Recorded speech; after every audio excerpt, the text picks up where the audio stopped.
नमस्कार दोस्तों, मैं अखिलेश कुमार अपने YouTube channel historical life history पर आप लोगों का स्वागत करता हूं।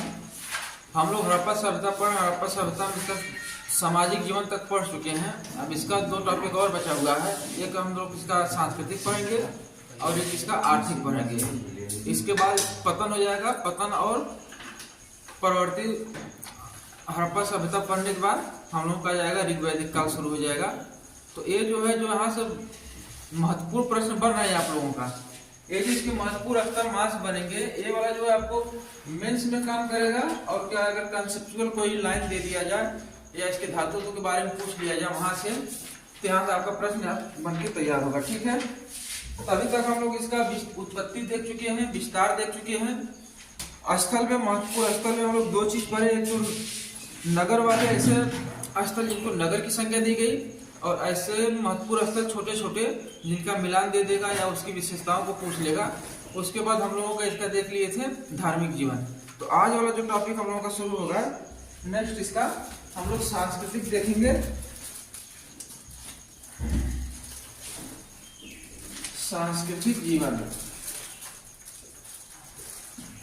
सांस्कृतिक जीवन में हम लोग क्या क्या यहाँ पर देखेंगे, पीछे हम बता चुके हैं। तो सांस्कृतिक जीवन में जब भी हम लोग पढ़ेंगे यहाँ पर दो चीजों को हम लोग देखते हुए चलेंगे। एक क्या देखेंगे, इसका धर्म, और दूसरा क्या देखेंगे हम लोग, कला।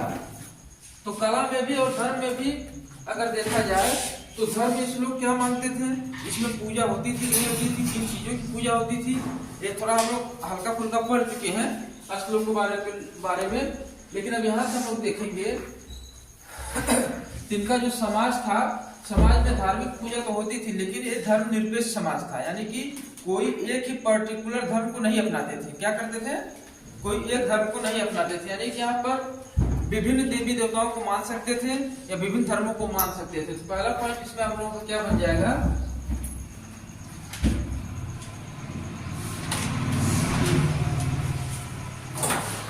हड़प्पावासी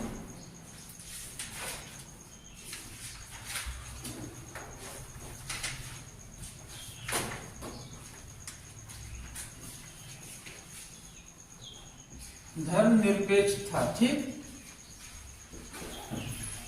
धर्म निरपेक्ष का मतलब यह हो गया यानी कि विभिन्न धर्मों को आप मान सकते हैं, विभिन्न देवी देवताओं को मान सकते हैं। और इसमें देखेंगे तो यानी कि कोई मंदिर या मूर्ति का ढांचा यहाँ पर नहीं प्राप्त होता। क्या धर्म निरपेक्ष समाज था, क्योंकि यहाँ पर कोई मंदिर या मंदिर का ढांचा नहीं प्राप्त हुआ है।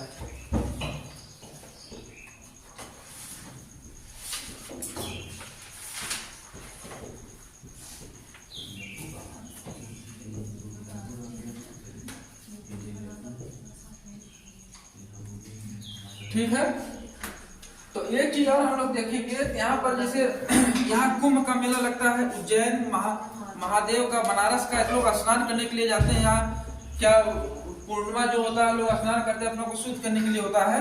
यहाँ पर जो मोहनजोदड़ो में आपका स्नानागार मिला है, क्या मिला है, विशाल स्नानागार। उसी को लोग अपना एक पवित्र धर्म या पवित्र स्थल के रूप में मानते थे। क्या मानते थे उसको, विशाल स्नानागार को। दूसरा पॉइंट आपका क्या हो जाएगा, मोहनजोदड़ो का विशाल स्नानागार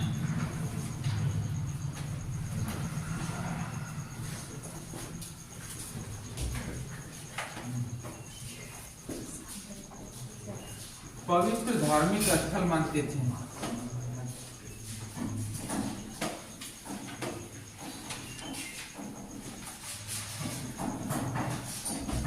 ये लोग जो भी अपना धर्म में विश्वास करते थे, जैसे यहाँ पर देखिए लोग कुंभ मनाते हैं। कुंभ दो प्रकार से लगता है, एक तो महाकुंभ लगेगा 12 साल पर, और एक अर्ध कुंभ लगता है 6 साल। मतलब वहां पर स्नान करने के लिए माघ में जाते हैं। तो क्या होता है वहां पर कि जैसे वहां पर स्नान करना एक पवित्र माना जाता है। तो उसी तरह जो विशाल स्नानागार था मोहनजोदड़ो का, उसमें लोग स्नान करने को अपने धार्मिक पवित्रता को मानते थे। ठीक है,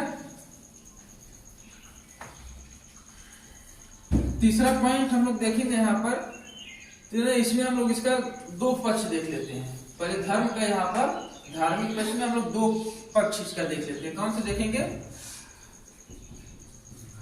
धार्मिक पक्ष में इसका हम लोग क्या देखेंगे? दो चीज देखेंगे। एक तो इसका देखेंगे क्रियात्मक पक्ष,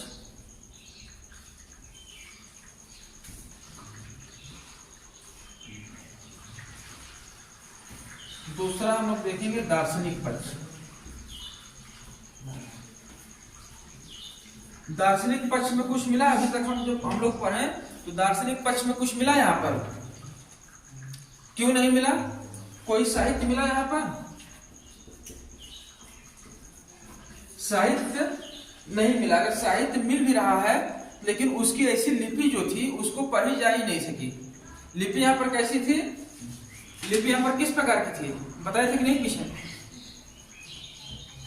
लिपि, इसकी जो साहित्य की जो लिपि होती थी क्या हुई? पढ़ी नहीं जा सकी। ठीक, जा सकी। तो लिपि में अगर देखा जाए इसकी जो लिपि होती थी दो प्रकार की होती। एक तो होता था चित्रात्मक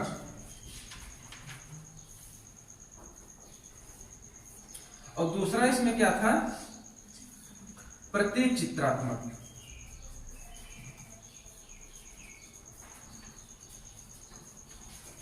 ठीक है। यहाँ तक चित्रात्मक में देखेंगे तो वहां के जो लिपि होती थी उस पर चित्र बना हुआ होता था, या तो निशानों द्वारा यानी कि एक तीर के माध्यम से इसको दिखाया जाता था उसको, लेकिन उसको इतिहासकार समझ ही नहीं पाए मतलब कि इसका अर्थ क्या हो रहा है। ठीक। और लिपि जो होती थी इसकी इधर से दाएं से शुरू होती थी, बाएं जाती थी। कैसे होती थी?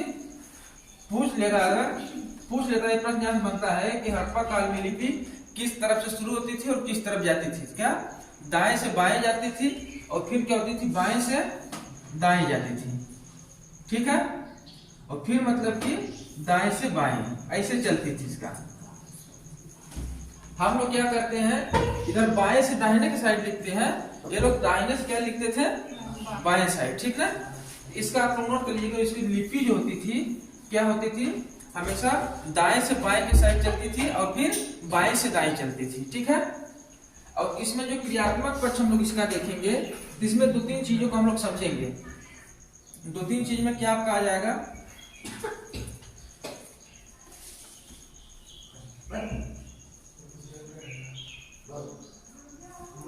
तो एक तो हम लोग देखेंगे यहाँ पर क्या पीछे पढ़ चुके हम लोग क्या देवी की पूजा करते थे।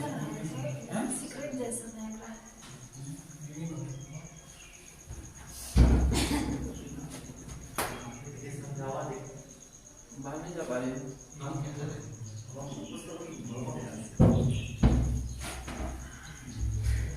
क्या हो जाएगा? यहाँ पर क्या मिल रही है आपको? देवी की मूर्ति की पूजा लोग करते थे। क्या करते थे? ठीक। तो देवी की मूर्ति को लोग किस रूप में पूजते थे? अभी कल लाइव में बताए थे इसको। देवी को लोग किस रूप में मानते थे? नहीं याद आ रहा है? उर्वरता और एक शक्ति के रूप में। ठीक। और दूसरा यहाँ पर एक देखेंगे पशुपति की मूर्ति मिली है। ठीक है। क्या मिली है? पशुपति की मूर्ति। तो यहाँ पर देखिए उर्वरता मतलब क्या होगा? देवी को यानी कि यहाँ पर दिखाया गया है। एक तो इसको देखेंगे कि मतलब कि कृषि में इनकी महत्वपूर्ण भूमिका थी, उत्पादन में इनका महत्वपूर्ण हुआ क्या होता था? योगदान होता था इस वजह से। और देखेंगे यहाँ पर एक मूर्ति जो मिली है वहां से इसके योनि से वृक्ष को निकलता हुआ दिखाया जा रहा है। ये क्या होगा? उर्वरता का प्रतीक माना गया। ठीक। और शक्ति मतलब उनकी दैवी शक्तियों को लेकर इसे लोग पूजा करते थे। ठीक। और पशुपति की मूर्ति को अगर हम लोग देखेंगे तो यहाँ पर आपको मिल जाएगा क्या? इसको ऊपर कर लेते हैं, दिख रहा है नीचे। तो यहाँ पर देखेंगे तो यहाँ से एक पशुपति की मूर्ति मिल गई। पूछ लेता है कि कहाँ से प्राप्त हुई है? तो आपको कहाँ से मिली है? मोहनजोदड़ो से। ठीक। पशुपति की मूर्ति कहाँ से प्राप्त हुई है? मोहनजोदड़ो से। अब इसमें हम लोग थोड़ा समझ लेते हैं।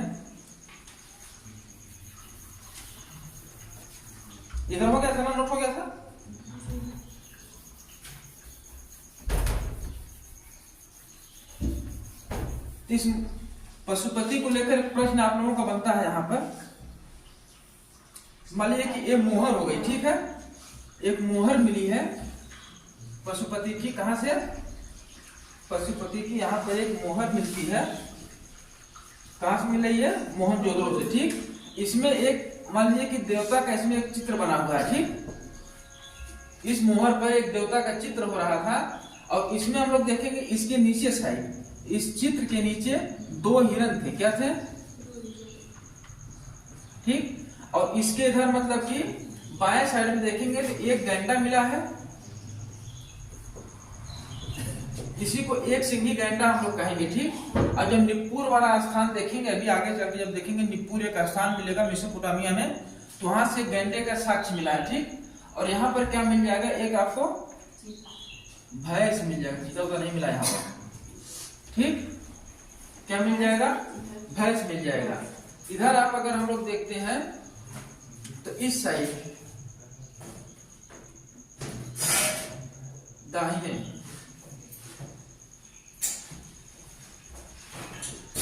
घोड़ा मिल जाएगा, ठीक है। अब प्रश्न ये बनता है कि जो पशुपति की जो मोहर प्राप्त हुई है, ठीक, जो पशुपति की मोहर प्राप्त हो रही है उसको खोजा किसने? इसकी खोज किसने की? एक तो इतिहासकार कौन थे? अर्नेस्ट मैके। कौन थे? अर्नेस्ट मैके ने इसको खोजा। एक प्रश्न आपका बनेगा। और इसको पशुपति का नाम किसने दिया? मान लीजिए कि अगर पूछ लिया जाए कि पशुपति की मोहर को खोजा किसने, तो अर्नेस्ट मैके ने खोजा। लेकिन इसका नामकरण किसने किया कि पशुपति नाम किसने दिया? तो जॉन मार्शल साहब ने दिया। कौन दिया? नामकरण। ये हो गया खोज, ठीक ना, एक खोज हो गया। और नामकरण इसका क्या था? पशुपति। तो क्या इसका हो जाएगा? जॉन मार्शल, ठीक। 2 चीज हो गया। अब तीसरा इसमें हम लोग देख लेते हैं।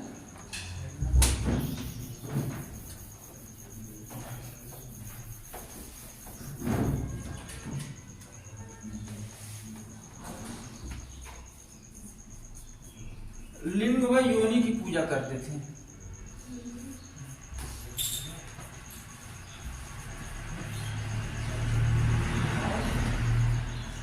ठीक। तो यहाँ पर एक बर्तन मिला हुआ है, एक बर्तन है, उस पर मतलब कि देखेंगे इस बर्तन पर क्या है? एक मृदभान। मान लीजिए कि एक मृदभान पर, मृदभान या बर्तन, ठीक है ना, मृदभान पर सांप के प्रजनन करते हुए चित्रों को दिखाया गया। क्या? सांप के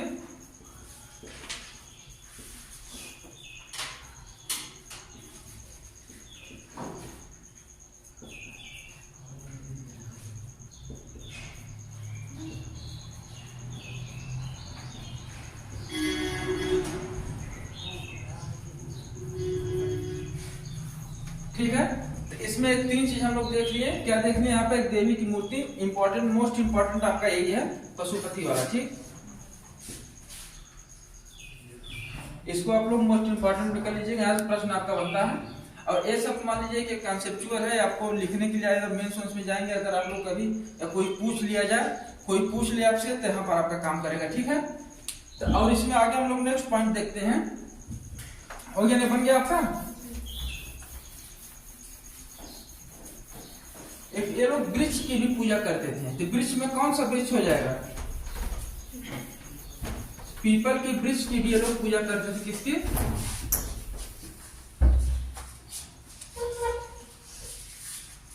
नेक्स्ट पार्ट हम लोग कर लेंगे। ये लोग क्या करते थे? पीपल के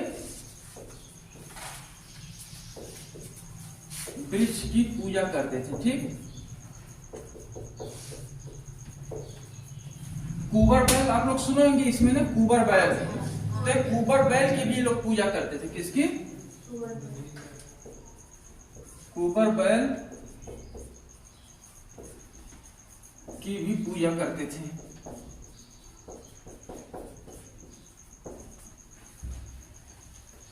अब इसमें हम लोग और देख लेते हैं। अब पक्षी में जो कपोत और कबूतर होते थे उसकी भी लोग पूजा करते थे, ठीक। पक्षी में अगर देखा जाए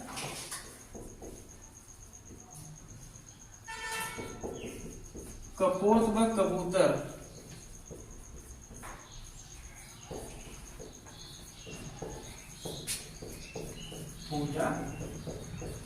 करते थे। ठीक, अब इसमें देखेंगे जैसे तो मतलब इनका पूजा पाठ हो गया। अब आप अगर आप लोग पीछे देख रहे हैं तो इसमें मतलब कि मृतक संस्कार विधि होती थी तो किस प्रकार करते थे पहले, अगर आप लोग बताइए। पाषाण काल में या नव पाषाण काल में हम लोग देखेंगे, ताम्र पाषाण काल में तो मृतक पूजा कैसे होती थी? मृतकों को दाह संस्कार किया जाता था, किस तरफ से किया जाता था? एक तब आता है आपका नव पाषाण काल से शुरू होता है। उसके पहले क्या करते थे लोग? नव पाषाण काल के पहले क्या करते थे? नव पाषाण के पहले ये लोग जो मृतकों को खुले स्थानों पर फेंक देते थे। ठीक, यहाँ पर वो भी देखने को मिलेगा। उसको क्या कहा जाता था? एक तो उसका अंतिम दाह संस्कार हो गया आंशिक, एक पूर्ण दाह संस्कार होगा, एक दफनाने की विधि के यहाँ लोग प्रयोग करने लगे। ठीक, तो सबसे पहले इसमें हम लोग देखेंगे नेक्स्ट में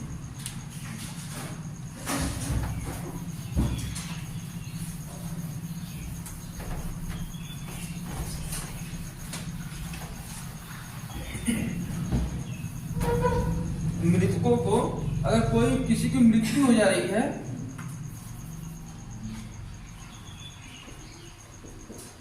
मृतकों को, तो आप लोग अब बताइए यहाँ पर मृतकों को अगर आज भी देखा जाए तो मृतकों को मतलब कि किस साइड लिटाया जाता है? अगर किसी की मृत्यु हो जाती है तो उसको कैसे लिटाया जाता है?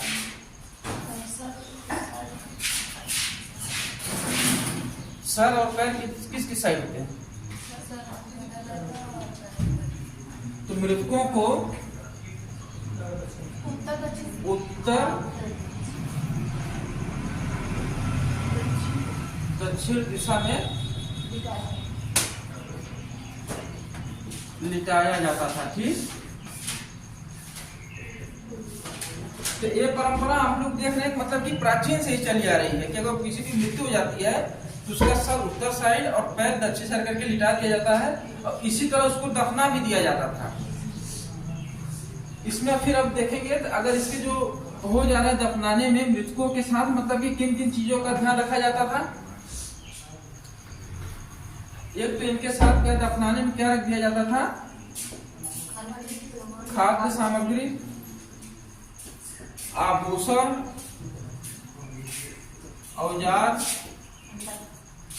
इसी में आप लोग सब करते हैं। ठीक है, तो इसमें क्या हो जाना मतलब ये लोग क्या मतलब पुनर्जन्म की भावना को भी यहाँ पर मानते थे। ठीक है, और इसमें हम लोग देखेंगे तो मतलब कि मृतक संस्कार विधि का ये लोग 3 प्रकार की मृतक संस्कार विधि का प्रयोग करते हैं। कितने प्रकार की मृतक संस्कार विधि? तो कितनी विधि का प्रयोग करते थे? 3 प्रकार की विधि यहाँ पर लोग करते थे प्रयोग। ठीक है, कितने प्रकार की? 3 प्रकार की। एक तो होता था मतलब कि अगर किसी की मृत्यु हो जा रही है तो उसको क्या करते हैं? पूर्ण रूप से दफना देते थे। कब्र में क्या करते थे? दफना देते थे। उनके साथ खाली सामग्री जो भी आभूषण औजार मतलब उनको मानते थे कि रक्षा के लिए कोई आक्रमण कर दे या कोई उनको दुख हो रहा खाने पीने में अगर पुनर्जन्म हो रहा तो इसको लोग मानते थे, इसलिए उसके जितने भी आवश्यकता की वस्तु होती थी इनके साथ को रख दिया जाता था। ठीक है, तो क्या पहला क्या हो जाएगा इसमें? पूर्ण रूप से शव को दफना देते थे। ठीक, क्या करते थे? दफना देते थे। और दूसरा इसमें क्या हो जाएगा? आंशिक दहन करते थे। आंशिक दहन कोई मतलब समझाएगा? आंशिक दहन का मतलब क्या हो जाएगा? इसको जलाते ही नहीं थे। आंशिक दहन में क्या होता था? जलाने मारे कोई मर गया इसको जाके फेंक देते थे कहीं पर भी। जो चील है और जो जानवर हैं इसके अवशेष को खा लेते थे। क्या बचेगा? फिर जब खा लेंगे उसके मांस को खा जाएंगे तो क्या बचेगा? तो हड्डी जो बचती थी उसी को दफना देते थे। क्या करते थे? उसी को, हड्डी को ही दफना देते थे। ठीक, अब लास्ट आपका हो जाएगा क्या? दाह संस्कार। दाह संस्कार में क्या करते थे? दाह संस्कार में बॉडी को पूरी तरह से जला दिया जाता था। क्या किया जाता था? बॉडी को पूरी तरह जला दिया जाता था। ठीक है, तो इसमें तो आप लोगों का क्या हो गया है? हो गया? अरे कहीं इतना बोल रहे हैं अब इसमें हो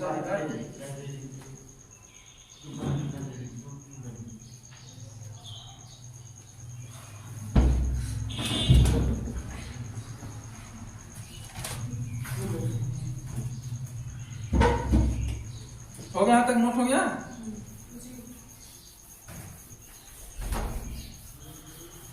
अब इसका हम लोग अगला क्या देखेंगे, आर्थिक जीवन।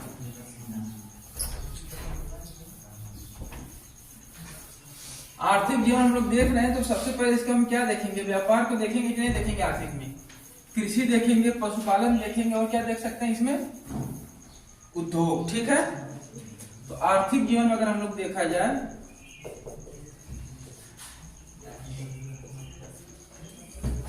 किसी भी समाज की अगर संरचना अगर सुदृढ़ करनी हो, उसको विकसित करना है, आगे के लेकर चलना है, तो उसकी क्या होनी चाहिए, अर्थव्यवस्था सबसे मजबूत होनी चाहिए, है कि नहीं। इस समय हम लोग देख रहे हैं मुद्रा का प्रचलन तो था नहीं, जो आभूषण बनते थे या मतलब जो खाद्य सामग्री थी उसी का आपस में आयात निर्यात लोग करते थे। ठीक है, तो इसमें अगर हम लोग देखेंगे आर्थिक जीवन में इनके, इसमें हम लोग क्या क्या पढ़ेंगे उसको देख लेते हैं। तो सबसे पहले इनका देखेंगे हम क्या पढ़ेंगे, व्यापार। ठीक, व्यापार के बाद हम लोग क्या देखेंगे, इसका कृषि। कृषि के बाद क्या देखेंगे, पशुपालन। पशुपालन के बाद हम लोग क्या देख रहे हैं, उद्योग। ठीक, उद्योग के बाद इसमें हम लोग क्या देख रहे हैं, यहाँ पर मोहरे कैसे प्राप्त हुई। ठीक है, मोहरे के भी बारे में जानेंगे। तो मोहरे के बारे में तो आप लोग सब पढ़ चुके हैं, मोहरे के बारे में पढ़ चुके हैं कि नहीं पढ़ चुके हैं? तो कैसी मोहरे यहाँ पर मिल रही थी, पढ़ लिए, बताइए। वो तो एक मोहर हो गई ना। मोहरे किस प्रकार की होती थी, उनकी आकृति कैसी होती थी, पीछे पढ़े हैं ना आप लोग। एक तो आपको सीधा सीधा सिंपल मोहरे मिल जाएंगी, मोहनजोदड़ो से सबसे ज्यादा मोहरे मिली हैं। ठीक, कितनी मोहरे मिली मोहनजोदड़ो से, 1200। और अभिलेखी मोहरे कहां से मिली हैं, हड़प्पा से। सबसे पहला पॉइंट वही दिखाए थे ना जब हड़प्पा पढ़ा रहे थे, तो मोहरे के बारे में दो चीज कहे थे कि एक मतलब सर्वाधिक मोहरे जब पूछ रहा है तो आपका उत्तर क्या हो जाएगा, मोहनजोदड़ो। अगर अभिलेखी मोहरों के बारे में पूछेगा तो क्या हो जाएगा, हड़प्पा। अब मोहरों यहाँ पर हम लोग देखेंगे, यहाँ पर बेलनाकार मोहरे भी मिली है, आयताकार भी मिली है और वर्गाकार भी मिली है। तो बेलनाकार मोहरे अगर देखा जाए तो वहां से मिल रही, कहां से, मेसोपोटामिया से मिल रही है। और वर्गाकार आयताकार आपको कहां से मिल जाएंगे, हड़प्पा सभ्यता से मिल रही है। ध्यान आ रहा है आप लोगों को। चलिए अभी इसको भी करवा देते हैं। तो व्यापार में अगर हम लोग देखेंगे तो व्यापार को भी हम लोग 2-3 भागों में बांट लेते हैं। ठीक, पहला इसमें क्या हो जाएगा, गांव से नगर। ठीक, नगर से नगर, और क्या हो जाएगा, भारतीय उपमहाद्वीप में व्यापार। ठीक, इतना चीजें हैं। अगर गांव से नगर को अगर देखा है, आज के परिप्रेक्ष्य में गांव और नगर में क्या अंतर हो रहा है, गांव किसको कहेंगे, नगर किसको कहेंगे। गांव तो गांव ही है, जैसे हम लोग जहाँ रह रहे हैं क्या है, गांव में कस्बा है। ठीक है, लेकिन ये आजमगढ़ अगर हम लोग चल जा रहे हैं क्या हो जाएगा, शहर हो गया, नगर हो गया। ठीक, तो आज के समय में अगर गांव तो गांव रहेगा हमेशा के लिए, नगर को अगर हम लोग जिला मान लेते हैं तो ठीक है। अगर नगर को जिला मान लें तो क्या हो रहा है, गांव से नगर का व्यापार होता था। ठीक, यानी कि एक गांव से वस्तुओं को लेकर लोग बड़े इलाके में जाते थे। छोटा इलाका गांव होता है और नगर क्या हो जाएगा, एक विस्तृत इलाका हो जाएगा। उसी को अगर आज के परिप्रेक्ष्य में देखा जाए तो गांव हो गया, नगर को हम लोग जिला कर सकते हैं। क्या कर सकते हैं, जिला करते हैं। तो ये जो हो गया, एक गांव से गांव में लोग व्यापार करते थे, गांव से नगर में, और नगर से नगर। नगर से नगर मतलब क्या हो गया, एक जिले से दूसरे जिले में। ठीक, जैसे आजमगढ़ से मऊ, आजमगढ़ से अंबेडकर नगर, ये सब अगर लेते हैं तो जिला बाई जिला व्यापार हो रहा है। तो अब यहाँ पर हम लोग देखेंगे किन वस्तुओं को लोग मतलब कि आयात निर्यात करते थे, व्यापार करते थे। ठीक, तो किन वस्तुओं में अगर देखा जाए तो जैसे खाद्य सामग्री का लोग करते थे यहाँ पर आयात निर्यात। क्या करते थे? खाद्य सामग्री। अब खाद्य सामग्री में क्या हो जाएगी? दैनिक आवश्यकता की वस्तुएं हो जाएंगी। क्या हो जाएंगी? खाद्य सामग्री में क्या हो जाएगा? दैनिक आवश्यकता की वस्तुएं। और इसके बाद क्या हो जाएगा? दूसरा क्या हो जाएगा? दैनिक आवश्यकता की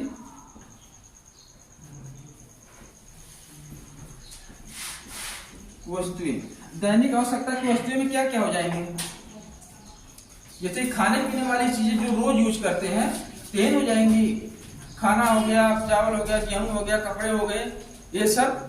और इसमें अब तीसरा हम लोग पॉइंट इसमें क्या देखेंगे? विलासिता पूर्ण वस्तुएं। क्या हो जाएगा? विलासिता पूर्ण वस्तुएं में क्या हो जाएगा?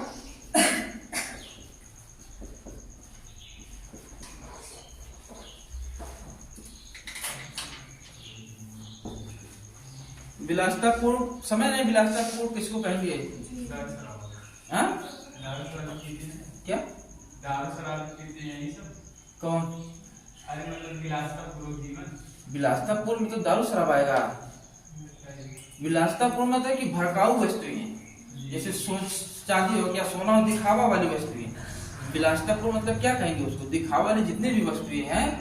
मादक पदार्थ में जब कहेंगे तब दारू शराब आएगा। ठीक है?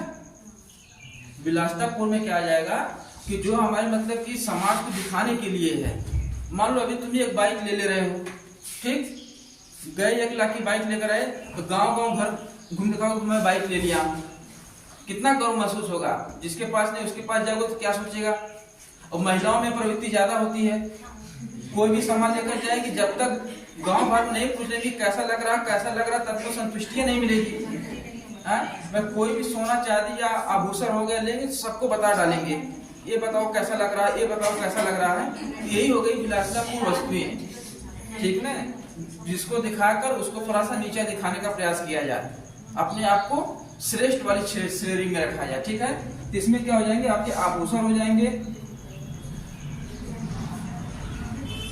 ठीक है? समझ में आया विलासितापूर्ण वस्तुएं क्या होती है?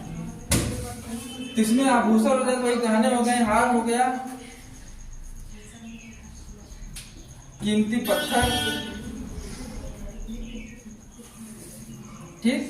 तो इन सब के बीच यही होता था। लेकिन अगर इसकी प्रणाली हम लोग देख रहे हैं, मतलब ये व्यापार में सब यही सब चीज है। ठीक है? इसमें अब इसमें जैसे व्यापार का माध्यम,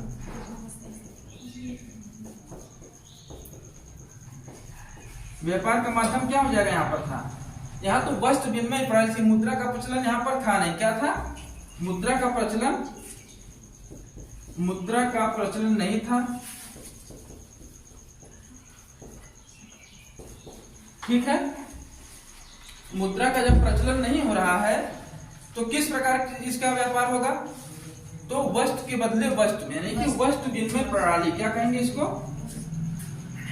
वस्तु विनिमय। वस्तु विनिमय प्रणाली में क्या हो जाता था? मान लीजिए कि हमारे पास बहुत मात्रा में गेहूं है, ठीक है, और आप लोगों के पास चावल है। तो हमारे पास तो चावल है नहीं, तो हम आए आपसे कहे कि हमको चावल दे दीजिए और हमसे गेहूं ले लीजिए। तो आप जितना चावल हमको दे रहे हैं, हम उतनी मात्रा में आपको क्या कर दे रहे हैं? हाँ, गेहूं दे रहे हैं। तो ये हो गया आपका वस्तु विनिमय प्रणाली। और व्यापार हो रहा मतलब कि तो परिवहन तो रहा ही होगा। परिवहन जब व्यापार हो रहा है तो परिवहन तो रहा होगा। ये हम लोग आंतरिक व्यापार में पढ़ रहे हैं। ठीक ना? अभी इसका यहाँ पर लिख लीजिएगा क्या होगा? ये आंतरिक व्यापार हो रहा है। क्या हो रहा है? आंतरिक व्यापार। अभी हम लोग बाह्य व्यापार भी देखेंगे, मतलब कि भारतीय महाद्वीप के बाहर। ठीक है? तो परिवहन में लोग क्या करते थे? परिवहन में जो बैल वैल मिले हैं, कुबर वाले बैल मिले, इन सब का प्रयोग लोग कहाँ करते थे? पशुओं का प्रयोग कहाँ पर कर रहे हैं? तो व्यापार करने में कर रहे हैं कि ये जो बैलगाड़ी से इसका क्या होता था? व्यापार। व्यापार का माध्यम क्या था? परिवहन का साधन क्या था?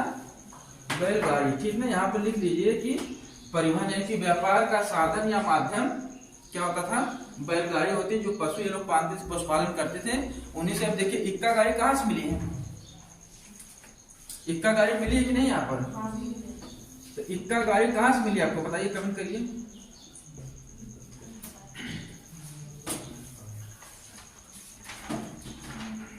तो आपको कहाँ से मिल गई है? हड़प्पा से मिली। कहाँ से मिली है?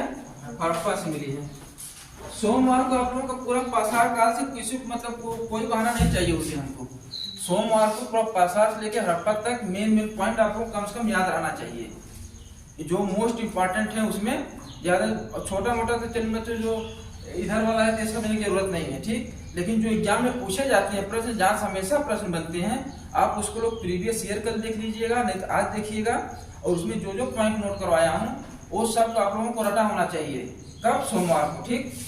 सोमवार को हम परवर्ती हड़प्पा इसका पतन पढ़ाएंगे और परवर्ती हड़प्पा सभ्यता का कुछ थोड़ा सा चैप्टर उसको पढ़ाने के बाद आधा घंटा खाली पूछेंगे, एक से पूछेंगे सबसे खड़ा के। उसमें कोई शर्मिंदगी वाली बात नहीं होनी चाहिए। अगर आप लोगों को बचना है इससे तो आप लोग पढ़ के आइएगा, उसको याद करके आइएगा, ठीक है। हो गया यहाँ तक?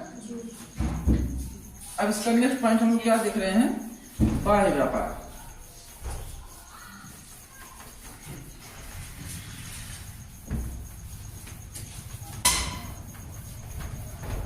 ये सब पीडीएफ भी हम आप लोगों को उपलब्ध करवा देंगे। अगर किसी को चाहिएगा तो बताइएगा, एक हफ्ते के अंदर में ही ये सब पीडीएफ आप लोगों को मिल जाएगा स्लाइड वाले फॉर्म में। आप चाहिएगा तो मार्केट से जाके प्रिंट आउट करवा लीजिएगा, ठीक है। इसका भी दे देंगे। और आप लोगों को पुलिस में जो है, पुलिस वाले पेपर में जो महत्वपूर्ण है, संविधान से हो गया, भूगोल से हो गया, इतिहास से हो गया, ये सब सोच रहे हैं मतलब कि सोमवार के बाद से आप लोगों को एक टॉपिक उठा के जो महत्वपूर्ण है, जहाँ से आए हुए पेपर है, पिछला पेपर आप लोग रिविजन किए नहीं, एनालिसिस किए नहीं पिछला पेपर, तो यहाँ से बहुत कम आएगा आपका प्रश्न।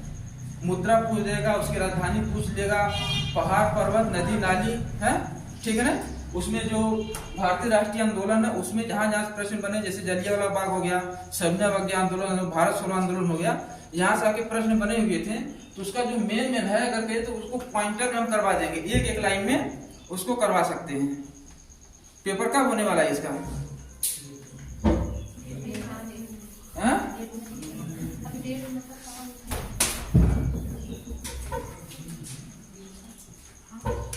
दूसरा हम लोग क्या देखेंगे? बाह्य व्यापार। तो इसके समकालीन कौन कौन सी सभ्यता चल रही थी हड़प्पा सभ्यता के साथ? हड़प्पा सभ्यता के समकालीन कौन कौन सी सभ्यता थी? हाँ, मेसोपोटामिया और मिस्र की सभ्यता, ठीक है। इसमें हम लोग क्या देखेंगे? मेसोपोटामिया, दूसरा आपका कौन एक देश मिल जाएगा? आपका मिस्र, ठीक है। तीसरा आपका क्या मिल जाएगा? फारस। फारस की खाड़ी वाला क्षेत्र है जो, ठीक है। तो इसमें देखेंगे मेसोपोटामिया में आपको बताए थे एक मतलब कि साहित्य मिलता है। क्या मिलेगा?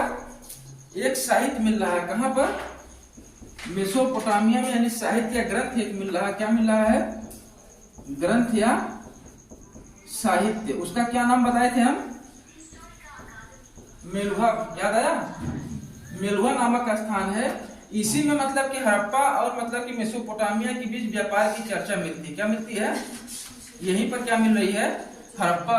और इसमें 3 स्थानों का उल्लेख किया गया है, ठीक। तो एक तो आपका हो जाएगा का मेलुहा, पहला स्थान हो जाएगा। दूसरा क्या हो जाएगा? मकाना। और तीसरा क्या हो जाएगा? दिलमुन, ठीक। ये जो है मकाना जो है ना, ये मकरान तट पर है।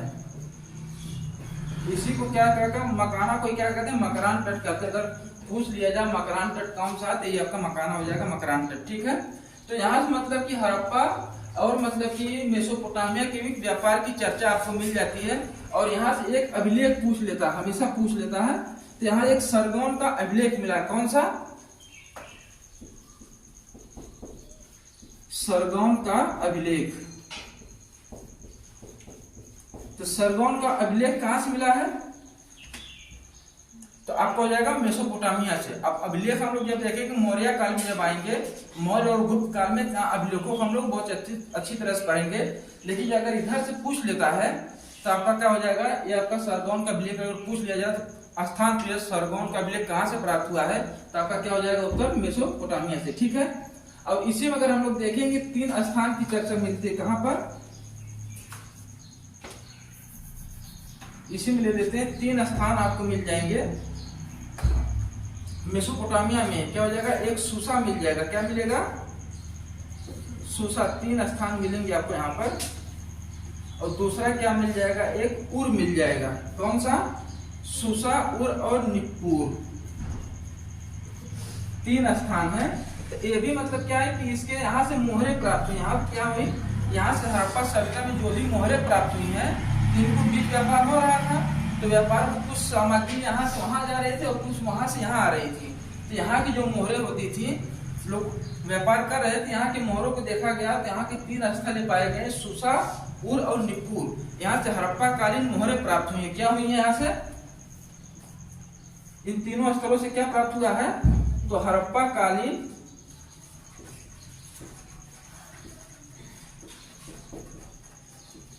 मोहरें प्राप्त हुई हैं, ठीक है। और यहाँ पर देखेंगे जो निप्पुर वाला स्थान है, यहाँ से एक गैंडे की मोहर प्राप्त हुई है। क्या, जो गैंडा, एक सिंगी गैंडा होता था, उसी की मोहर यहाँ से प्राप्त हुई। ये पूछता है बार बार, तो इंपॉर्टेंट आप लोग कर लीजिएगा। निप्पुर से गैंडे के मोहर के साक्ष्य मिले। क्या मिले हैं, गैंडे के मोहर के साक्ष्य प्राप्त हुए हैं, ठीक है। अब इसमें हम लोग देखेंगे मिस्र वाले क्षेत्र में देखेंगे तो एक आपको मिस्र में, मिस्र की सबसे बड़ी विशेषता क्या थी, जैसे मम्मी आप लोग देख रहे हैं, मम्मी नाम सुने हैं ना, तो मम्मी क्या होता था, हाँ, तो जो लोग मर जाते थे, मृतक लोगों के ऊपर क्या किया जाता था, एक लेप लगा दिया जाता था, ठीक, उनको ज्यादा समय तक सुरक्षित रखने के लिए, कि उनकी जो बॉडी है उसमें सड़न गलन न पैदा हो, ठीक। तो इसी के साक्ष्य आपको यहाँ से मिल जाते हैं, जो मिलेगा मिस्र से मिलेंगे, तो मम्मी का साक्ष्य मिलता है। और कहां से मिल जाएगा ये मम्मी का साक्ष्य, भारत में किस स्थल से मिल रहा है, क्या हो जाएगा, लोथल, ठीक है। और ये जो है दिलमुन, जो है ये वाला जो है स्थान दिलमुन, तो यही आपका क्या हो जाएगा, एक फारिस की खाड़ी वाला क्षेत्र आपका दिलमुन हो जाता है, ठीक है। यहाँ तक हो गया।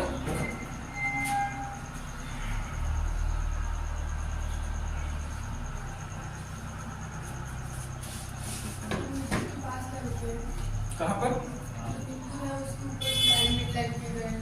यहाँ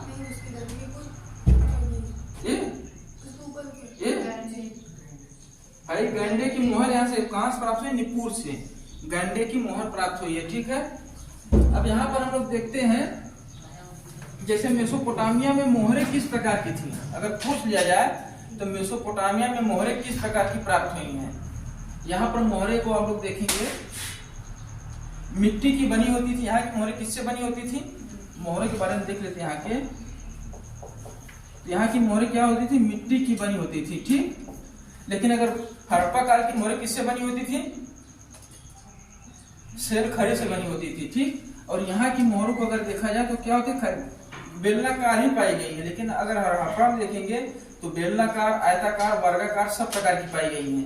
और यहाँ पर क्या हो जाएगा, किस प्रकार की पाई गई है, बेलनाकार।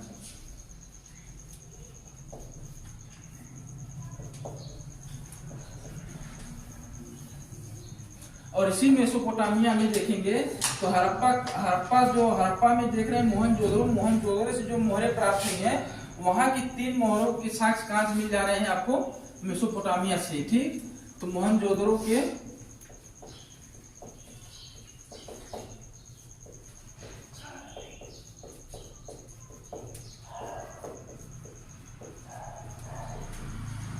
तीन मोहरों के साक्ष्य आपको कहां से मिल रहे हैं, मेसोपोटामिया से, ठीक है। मोहर के बारे में आप लोगों को कहोगे कि नहीं सब,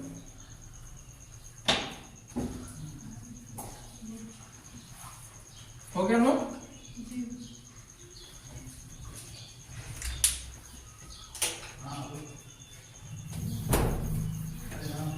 अब इसके कृषि के बारे में हम लोग देख लेते हैं। तो कृषि में मतलब यहाँ क्या हम लोग देखेंगे, मुख्यतः कृषि में क्या देख रहे हैं, कृषि में हम लोग यहाँ क्या देखेंगे,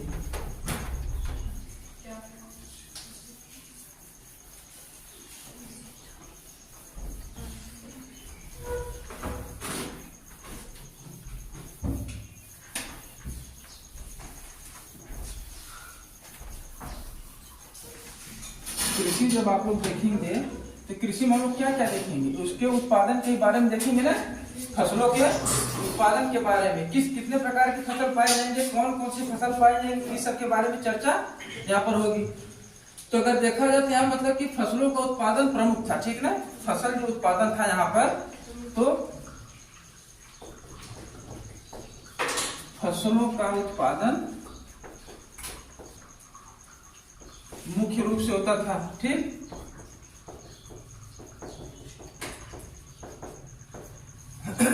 और यहाँ पर देखेंगे मतलब कि फसल में मतलब कौन सी फसल सबसे ज्यादा बोई जाती थी, कौन सी फसल सबसे ज्यादा बोई जाती थी। तो यहाँ रबी की फसल सबसे ज्यादा बोई जाती थी, किसकी, रबी। रबी की फसल में क्या क्या आएगा बताइए आप, पहले इसका बताइए रबी की फसल बोई कब जाती थी, रबी की फसल बोई कब जाती है, नवंबर दिसंबर। हाँ ठीक, सही, नवंबर से दिसंबर, ठीक। और काटी कब जाती है, अप्रैल मई। अब कौन सा महीना चल रहा है, मई में जाएगा आपका कटाई। तो कटाई कब इसकी होती थी, मार्च, अब हो गया मार्च अप्रैल, पहले तो मई तक जाता था, मार्च अप्रैल, ठीक ना। पहले क्या नहीं, जब पहले चला आ रहा है उसको पहले देखो, ठीक है। पहले कब मार्च में जा रहा है, मार्च में मतलब लोग क्या करते हैं,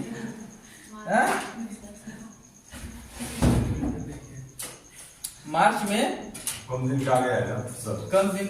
और रबी की फसल में बताओ आप लोग क्या क्या आएंगे इसमें,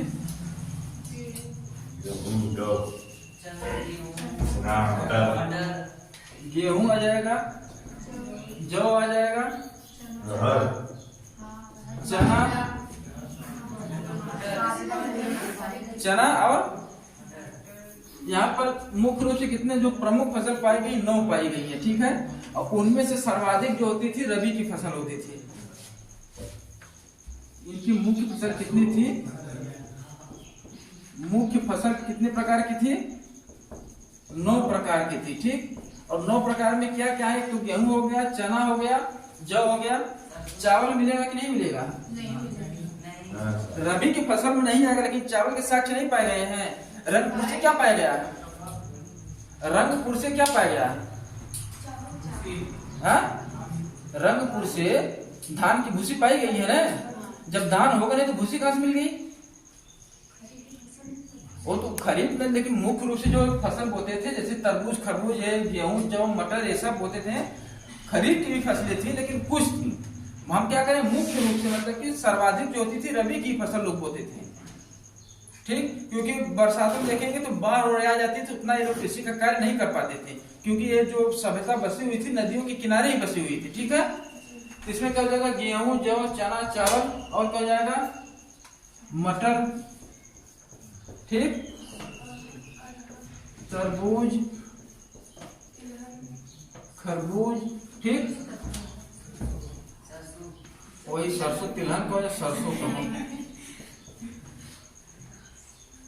और एक क्या आपका छूट रहा है इसमें, कपास। वस्त्र बन रहे थे यहाँ पर ना, तो किससे बने थे, कपास से ही बन रहे थे, ठीक है।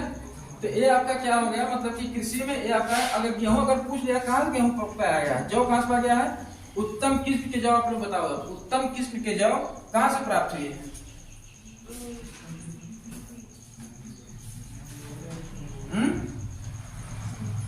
उत्तम किस्म के जौ कहाँ से प्राप्त हो रहे हैं,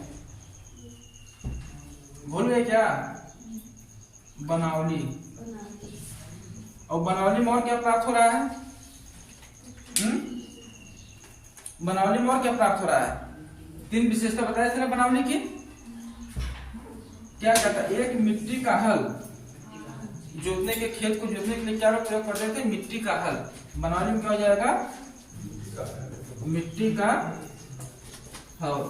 और मतलब कि जल की सबसे उत्कृष्ट, मतलब खराब व्यवस्था, अव्यवस्थित जो जल प्रणाली यहाँ पर थी, क्या थी, खराब थी, ठीक। जल प्रणाली या जल प्रबंधन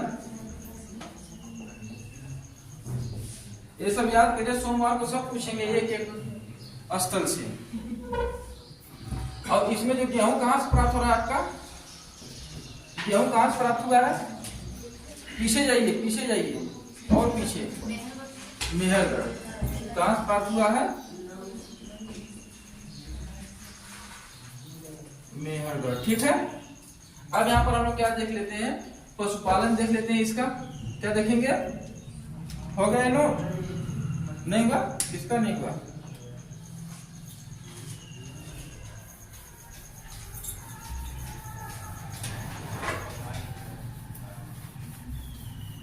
पतन आप लोग पढ़ लेंगे कि पढ़ना पड़ेगा, इसका पतन पढ़ लेंगे पढ़ना पड़ेगा। पतन में अगर हम लोग देखेंगे तो इसमें मतलब कि कई जो इतिहासकार हैं उनका स्टेटमेंट देना पड़ेगा, कई स्टेटमेंट है जो समझना पड़ेगा, किसने बाढ़ कहा, किसने तूफान कहा, किसने भूकंप कहा, इन सबको कम से कम एक क्लास और उसकी पतन के लिए फिर अलग से पढ़ाना पड़ेगा। अगर आप लोग पढ़ सकते हैं तो छोड़ देते हैं यहीं पर। पतन अगर कहीं बुक में मिल जाए आप लोगों को तो देख लीजिए, अगर ना समझ आए फिर पढ़ा देंगे। वैसे बुक में तो बहुत थोड़ा 4-5 लाइन मिलेगा, वो आधा घंटा से ऊपर पतन पढ़ाएंगे तो जाएगा उसका। तो नेक्स्ट हमारा क्या हो जाएगा, पशुपालन। ठीक, पशुपालन कर रहे हैं तो इनका पशुपालन का एक तो मुख्य व्यवस्था कृषि है। पशुपालन इनका जो मेन व्यवसाय था, पशुपालन इन लोग कर रहे थे। ठीक, इनका क्या था, प्रमुख, एक तरह से पशुपालन इनका प्रमुख व्यवसाय कहा जाएगा। ठीक है, और पशुपालन किस लिए लोग करते थे, पशुपालन किस लिए करते थे, कृषि के लिए करते थे। एक क्या था, भोजन के लिए करते थे, क्योंकि ये लोग मांसाहारी ज्यादा थे, शाकाहारी की अपेक्षा मांसाहारी ज्यादा थे। ठीक है, तो उसको भोजन के भी रूप में करते थे। और यहाँ से देखेंगे कई जानवर मिले हैं जिनके मोहर, एक प्रश्न यहाँ से आपका बनेगा, यहाँ पर जैसे इनके मोहरों पर किन पशुओं के चित्र नहीं मिले हैं। ये मोस्ट इंपॉर्टेंट प्रश्न आपका यहाँ से बनता है, हमेशा 4 जानवर का नाम दे देगा, पूछ लेगा हड़प्पा काल में, हड़प्पा काल की मोहरों पर किसके चित्र नहीं मिले हैं। ये प्रश्न आपको इसको ध्यान दीजिएगा। ठीक है, तो पशुपालन का क्या था, पशुपालन मुख्य व्यवसाय था। और इसका उपयोग ये लोग कहाँ करते थे, एक तो क्या करते थे, कृषि में। ठीक, दूसरा किस में कर रहे हैं, भोजन में। तीसरा कहाँ कर रहे हैं, सोचिए थोड़ा सा, व्यापार में करेंगे, परिवहन में। ठीक, परिवहन में। ठीक, तो व्यापार मतलब कि व्यवसाय था तो उसका व्यापार हो ही रहा, मतलब कि उसके बदले कुछ लेते होते थे। लेकिन इनका कृषि में लोग प्रयोग कर रहे हैं। कृषि में आप लोग देख रहे हैं जो बैल के हल बनाए जा रहे थे, मिट्टी के हल जो बनाए गए हैं, वो तो बिना जानवरों के चले नहीं तो आदमी उसको खींचेगा। तो जानवरों के बीच में पुराने जैसे जो बैल से लोग खेत को जोतते थे, क्या करते थे, बैलों के बीच में हल को बांध देते थे और बीच में एक आदमी लेके चलता था, क्या होती थी, जुताई होती थी। और देखिए काली बंगा से जुते हुए खेत मिले हैं, तो जुते हुए खेत मतलब आदमी उसमें वैसे औजार कोई थे नहीं, जैसे हम लोग देखें खुरचनी मिल रही है तो उसके बाद आपको फावड़ा और खंती मिलती है। ठीक, तो उससे पूरा खेतों को विस्तृत क्षेत्र में कृषि करना है तो उससे तो संभव है नहीं। तो बैलों के माध्यम से ये लोग पशुओं के माध्यम से जुताई करते थे। और भोजन पे देखेंगे तो इसका लोग भोजन के रूप में प्रयोग करते थे इनका। लेकिन सबसे पसंदीदा जो भोजन होता था मछली होता था, लेकिन उसके अलावा भी लोग पशुओं को भी पालते थे, क्या करने के, भोजन के लिए पालते थे। मांसाहारी तो थे ये लोग। और परिवहन में देखेंगे तो बैलगाड़ी, इक्का गाड़ी, ये सब मिली है। ठीक, तब यहाँ से देखेंगे जो पशु, यहाँ पे देखेंगे दो, एक नोट करके लिख लीजिए आप लोग, हड़प्पा की मोहरों पर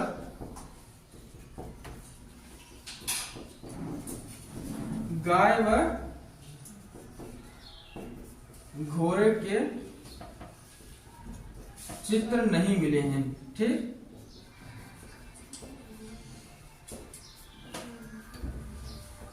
ये लोग घोड़े से इससे परिचित तो थे, लेकिन इनके जो मोहरे हैं उनके मोहरों पे इनके चित्र नहीं मिले हैं। ठीक, अब गाय का देखेंगे, गाय का यहाँ पर उतना उपयोग नहीं, गाय को लोग क्या करते थे, इसको भोजन के रूप में भी प्रयोग करते थे गाय को यहाँ पर इस समय में।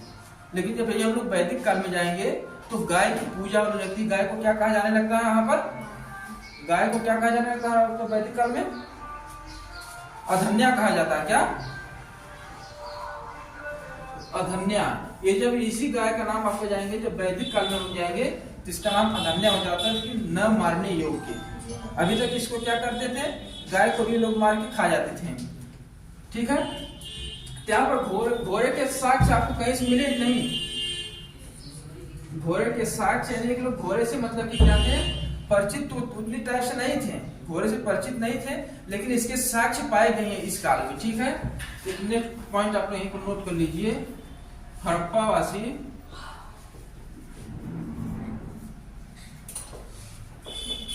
घोड़े से परिचित नहीं थे, लेकिन इसके साक्ष्य पाए गए हैं। कितने जगह से पाए गए हैं? एक आप लोग हम लोग देख रहे हैं क्या? सुरकोतरा। ठीक ठीक मिला है। दूसरा क्या हो जाएगा? लोथल नहीं है क्या इसमें? और क्या हो जाएगा? कालीबंगा भी है। तो क्या क्या मिला बता दीजिए आप लोग। क्या क्या मिला है? सुरकोतरा से क्या मिला? अस्थिपंजर मिला है कि नहीं मिला है? सुरकोतरा से कहां पर सुरकोतरा? पहले बताइए, सुरकोतरा की स्थिति बताइए। गुजरात में। यहां से क्या मिल गया है? घोड़े का कंकाल या अस्थि पंजर ही कहेंगे उसको। क्या कंकाल को क्या कहते हैं? अस्थि पंजर या क्या मिल जाएगा? कंकाल मिल जाएगा। लोथल से क्या मिला है इसका? लोथल से क्या मिल रहा है? घोड़े का जबड़ा मिल रहा है। क्या मिल रहा है? घोड़े का जबड़ा मिल जाएगा। कालीबंगा से क्या मिल जाएगा?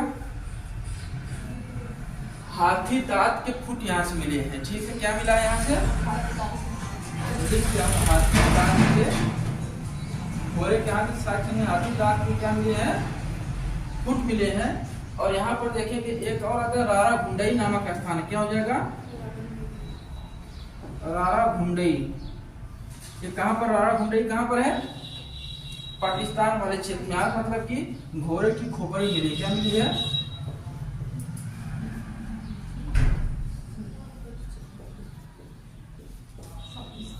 ठीक है। इसको नोट कर लीजिए। ये वाला इंपॉर्टेंट आप लोगों का है। ये हो गया और ये लोथल वाला हो गया। प्रश्न बनेगा तो आपका यहीं से बन जाएगा। ठीक। ये कालीबंगा में हाथी फुट के दांत मिले, तो पूछता नहीं। यहाँ से अग्निकुंड आपको पूछेगा। ठीक। अग्निकुंड कहां से मिले हैं?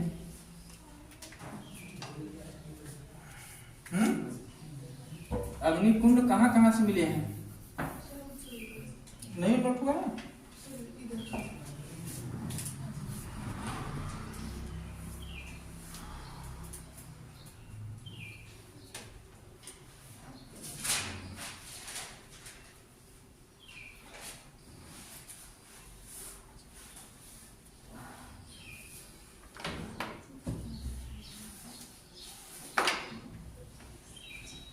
मिटा दे। कहां पर? ए रारा भुंडई। क्या हो जाएगा?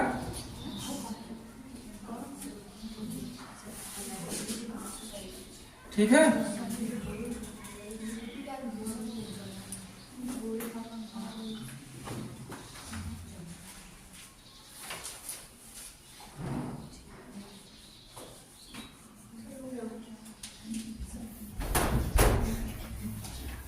अब इसके आगे आप लोग सब पढ़े हुए हैं, बस उसको हल्का हल्का पढ़ते हुए हम लोग इसको समाप्त कर देते हैं।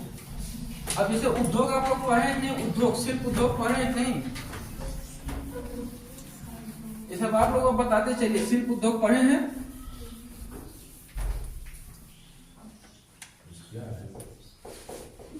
नेक्स्ट पॉइंट क्या है? सिर्फ उद्योग। इसमें देखेंगे किन किन प्रकारों के उद्योग पाए गए हैं। पहला आपका क्या हो जाएगा? कपड़ा उद्योग। क्या हो जाएगा? ठीक। तो किससे बनता था?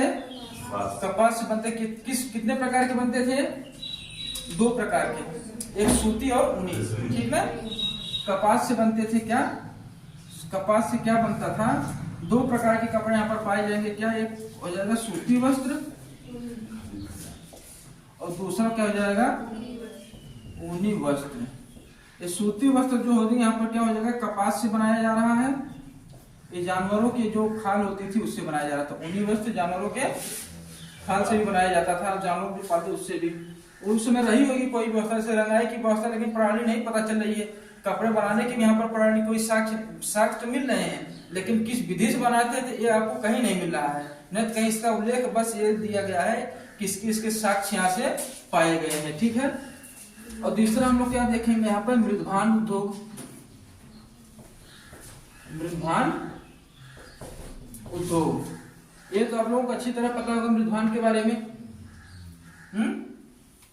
तो कैसे मृदभान बनाए जाते थे, लाल मिट्टी के बनाए जाते थे, चाक निर्मित बनाए, चाक से नहीं, चाक निर्मित मृदभान। चाक निर्मित मतलब समझ नहीं रहे क्या, ये बोर्ड पे लिखने वाला चाक नहीं, जो गोला होता था, हाँ, तो चाक द्वारा निर्मित बनाया जाता। हम लोग कि चाक निर्मित है, जो ब्लैक बोर्ड में लोग चाक लिखते हैं उससे नहीं बनता था। जो चाक नहीं, कुम्हार का चाक नहीं होता है, उसको खूब अच्छे डुला देता है, फिर उस पर डिजाइन अपना बनाता रहता है, तो वही चाक निर्मित हो गया, ठीक। तो मृदभान यहाँ पर जो पाए गए हैं, एक तो लाल मृदभान, चाक निर्मित लाल मृदभान पाए गए। क्या, चाक निर्मित लाल मिट्टी के, ठीक। और इस पे डिजाइन किस रंग से की जाती थी, ब्लैक से, ठीक है। अब इसके आगे अगर देखा जाए तो इसमें होता है कि जो डिजाइन, कौन कौन सी डिजाइन बनाई जाती थी,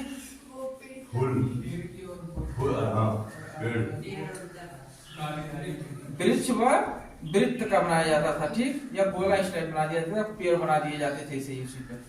तो ये आपका तो मृदभान हो गया। अब हम लोग इसका देखते हैं क्या, मन का उद्योग। मन का उद्योग, मनकों को हम क्या कह रहे हैं, आभूषण उद्योग, ठीक है। तो मन का उद्योग आपको कहां से मिल रहा है, लोथल, लोथल में है ना मन का उद्योग, लोथल। और इसमें क्या होता था, एक कीमती जो सोना चांदी कीमती पत्थर के आभूषण बनाए जाते थे, ठीक है। इसमें आप लोग ऐड कर लीजिए कि कीमती पत्थर के आभूषण, सोना चांदी के, ETC कर लीजिए आगे। और एक आपका मिल जाएगा, क्या मिल जाएगा, शिल्प उद्योग, ठीक, शिल्प उद्योग, शिल्प कर रहे हैं, शिल्प उद्योग। शिल्प उद्योग के साइड से कहां से मिले हैं, पाकिस्तान वाला क्षेत्र, आपको हिंट दे रहे हैं, पाकिस्तान वाला क्षेत्र कौन सा है, शिल्प उद्योग बालाकोट, ठीक है। तो ये आपका मतलब यहाँ पर देखेंगे हम लोगों का ये पूरा सांस्कृतिक जीवन भी समाप्त हो गया, इसका आर्थिक भी समाप्त हो गया। अब इसमें कुछ स्तर आप लोग नोट कर लीजिए। एक साइड आप लोग लिख लीजिए क्या, धातु, एक साइड लिख लीजिए आप लोग स्थान, ठीक है, स्थान या स्थल। तो आप देखेंगे जैसे सोने के साक्ष्य मिल रहे हैं ना, KGF पिक्चर कौन कौन देखा है, KGF में किस क्षेत्र की बात की जा रही है, KGF में किस क्षेत्र की बात हो रही है, कोलार क्षेत्र की। तो सोना कहाँ से मिल रहा है, कोलार हो गया। और कहाँ हो जाएगा, कोलार कहाँ पर है, भारत में, हाँ, कोलार कर्नाटक भारत में, ठीक। और एक आपको लिख लीजिए सोना, धातु में लिख लीजिए सोना, स्थान लिख लीजिए ईरान, अफगानिस्तान, कोलार, वही कर्नाटक स्टेट हो जाना है, स्थान है कोलार, ठीक हो गया। सोना हो गया ईरान, अफगानिस्तान और कोलार। तांबा लिख लीजिए आप लोग, खेतरी, तांबा, तांबा किसके लिए प्रसिद्ध है, कौन सा स्टेट, खेतरी कहाँ पर है, किस राज्य में है, राजस्थान, ठीक। टिन, तीसरा आप लोग लिखिए टिन, तांबा, टिन, कांसा, ये सब मिला है ना, तो टिन कहाँ से हो जाएगा, हाँ, ठीक है, लिखा हुआ है ना, हाँ, तो लिख लो उसी में से, सब लोग उसमें लिखा तो है ही। इसको एक समाप्त करते हैं, ठीक। इसका पतन पढ़ लेंगे, परवर्ती पढ़ के फिर हम लोग आगे बढ़ जाएंगे, ठीक है। तो आज के लिए बस इतना ही। लिख लीजिए, इस बुक में सब लिखा हुआ है, सोल्यूशन है क्या। हाँ तो उसी से लिख लीजिएगा, 5-6 पॉइंट होंगे उसमें।